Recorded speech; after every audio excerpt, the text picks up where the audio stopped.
জানি কোন কোন উপজেলায় 200টি ইটভাটা পরিচালিত হচ্ছে। এই খাগড়াছড়ি পুরো জেলা শহরে, পুরো জেলার সকল উপজেলা মিলে মাত্র 26টি ইটভাটা পরিচালিত হয়। এই 26টি ইটভাটার সকল শ্রমিকদেরকে আজকে আপনি পথে বসিয়েছেন। আজকে আপনার সিদ্ধান্ত হয় পরিবর্তন হবে, না হয় আজকে শ্রমজীবী সহ আজকে যারা এই আন্দোলনে একাত্মতা পোষণ করেছে, আমরা রক্ত দেওয়ার জন্য, জীবন দেওয়ার জন্য এখানে এই অবস্থান করব। আপনারা দেখেছেন যে লোকজন না খেয়ে অবস্থায় আছে, তাদের বক্তব্য হচ্ছে ভাত দে, কাপড় দে, নাইলে বিষ দে। তাহলে এই বক্তব্যটা কি? 6 মাস ব্রিক ফিল্ডে কাজ করে আর 6 মাস মানুষ কাজ ছাড়া থাকে। তাহলে এই কাজের সিজনে যদি মানুষ কাজ না পায়, 1 বছর পর্যন্ত মানুষ বেকার থাকে। এই বেকারত্ব কিভাবে আপনি আজকে দেখেন লক্ষ লক্ষ লোক, হাজার হাজার লোক রাস্তা নেমে আসছে। বিষয় হলো কি, যদি এটা বন্ধ হয়ে যায়, আমরা আশঙ্কা করছি খাগড়াছড়িতে একটা বিরাট ধরনের বিশৃঙ্খলার সৃষ্টি হবে। চুরি, ডাকাতি, রাহাজানি থেকে শুরু করে সব কিছু বেড়ে যাবে। এই জন্য প্রশাসনকে আমরা দায়ী করব, সরকারকে আমরা দায়ী করব। জেলাতে 40 থেকে 42টি ইটভাটা ছিল। এই আইনের কারণে, কালো আইনের কারণে বন্ধ হইতে হইতে বর্তমানে 20টি ভাটা চলমান আছিল। গত বছর পর্যন্ত ছিল। এই বছর যেহেতু প্রশাসনিকভাবে আমাদেরকে কোনো অনুমতি নাই এবং আমরা পদক্ষেপ নিতে গেলে আমাদের উপর আইনগতভাবে বিধিনিষেধ দেওয়াতে আমরা রিফিল করতে পারতেছি না। আমরা মালিকরা ক্ষতিগ্রস্ত হচ্ছি। আমরা লেবারদেরকে গত 1 বছর থেকে, গত 6 মাস থেকে আমরা তাদেরকে অগ্রিম টাকা পয়সা দিয়ে আসছি। আমরা টাকা পয়সা দিয়ে শূন্য হয়েছি। অধিকাংশ শ্রমিকরা যারা কাজ করে, হ্যাঁ, যারা কাজ করে, ব্রিক ফিল্ডে কাজ করে, এই শ্রমিকরা বেকার হয়ে গেছে। আজকের এই সমাবেশে, আজকের এই মানববন্ধনে আমি মনে করি এই খাগড়াছড়ি জেলার প্রত্যেকটা এলাকায় উন্নয়নের সাথে আমাদের ডিসি মহোদয় জড়িত আছেন।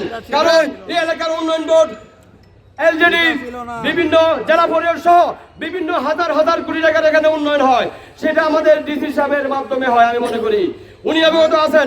আজকের এই সমাবেশে আমি মনে করি আমাদের ডিসি মহোদয় আজকে সাধারণ কর্মজীবী মানুষের সাথে উনি একত্রতা পোষণ করার প্রয়োজন আমি মনে করি।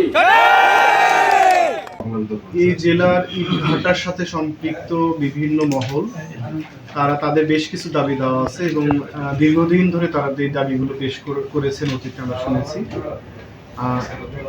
এখন আজকেই প্রথম ওনারা আমাদের কাছে আসলেন স্মারকলিপি নিয়ে, স্মারকলিপি প্রদান করেছেন। আমরা দেখে আইনগত বিধিগত বিষয়গুলো দেখে আমরা ব্যবস্থা নেব এবং সরকারকে আমি জানাবো এই বিষয়ে। টানা তৃতীয়বার অর্জন করেছে দেশের সেরা সুপার ব্র্যান্ড স্বীকৃতি বসুন্ধরা টিস্যু।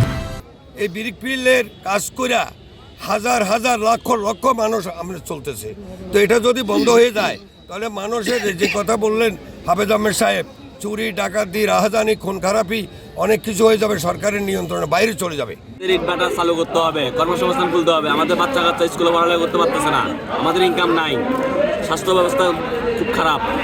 আমাদের কর্মসংস্থান বন্ধ কারণে আমরা চলাচল করতে পারতেছি না, আমাদের পকেটে টাকা নাই, রোজগার নাই। 3 পার্বত্য জেলা মানুষের, সাধারণ মানুষের কোনো কর্ম নাই, মেল কারখানা, ইন্ডাস্ট্রি কিছুই নাই। এই ব্রিক ফিল্ডের উপরে নির্ভর করে 6 মাস ব্রিক ফিল্ডে কাজ করে আর 6 মাস আমরা বসে খাই। এখন ডিসি সাহেব, ডিসি মহোদয় এটা চিন্তা করার উচিত ছিল যে এই জেলার ভিতরে কোনো ধরনের মেল কারখানা, ইন্ডাস্ট্রি, রাষ্ট্রীয় কিছুই নাই 3 পার্বত্য জেলার ভিতরে। এখন এই জেলার মানুষগুলো কী খাইয়ে বাঁচে? এটা তো মানুষ না খাইয়ে মরার মতো হয়েছে। আপনি কোন ফি দিতে পারবো না, আমাদের ইনকাম নাই। এখন আমরা কি করবো? আমরা যারা বেকার, যারা আছি, তারা তো সবাই বসে থাকতে হবে, রাস্তায় নামে ডাকাতি করতে হবে, তাছাড়া আমাদের কোনো অবস্থান নাই। একটা মাইয়া পড়ায়, একটা পোলা পড়ায়, এখন যদি কাজ টাজ না করতে পারি, বাচ্চারা পরীক্ষা ভর্তিও করাইতে পারতাছি না। 1100 টাকা করে আগে ভর্তি করাইতে মাইয়া পোলা দুজনে, ভর্তিও করাইতে পারতাছি না। এখন কামও চলতেছে না, কামও নাই, কি করবো?